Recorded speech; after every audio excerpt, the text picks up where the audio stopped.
नमस्कार दोस्तों, आप सभी का स्वागत है। आज मैं एक ऐसी कहानी बताऊंगा, हो सकता है आपको बहुत अच्छी लगे। आपका वक्त खराब ना करते हुए जल्द से जल्द इस कहानी को शुरू करते हैं। जापान की बात है। एक 10 साल का लड़का था। उसका नाम ओकायो था। उसे कराटे सीखने का बड़ा शौक था, लेकिन इसका बायां हाथ नहीं था। उसके पास कोई गुरु नहीं था। एक दिन वो अपने पिता के साथ एक गुरु के पास चले गए और उसने अपनी इच्छा जाहिर की।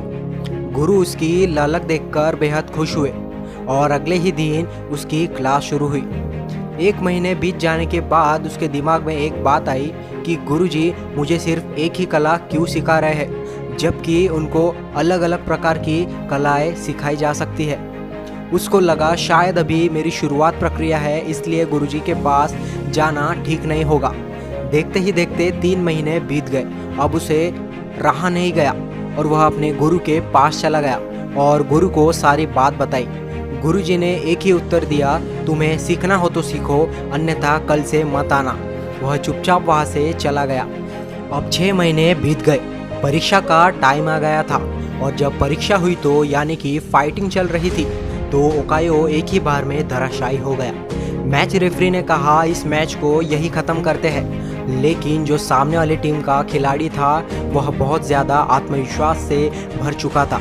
और आपको पता है कि जब आत्मविश्वास चरम पर होता है या चरम सीमा से भी ऊपर, तो यह घातक साबित होता है। ओकायो इसी लम्हे का इंतज़ार कर रहा था। उसकी तो मास्टर किक थी जिस पर उसकी मास्टरी थी। अब वह दाव उसने लगा दिया और विपक्षी टीम के खिलाड़ी को वही परास्त कर दिया।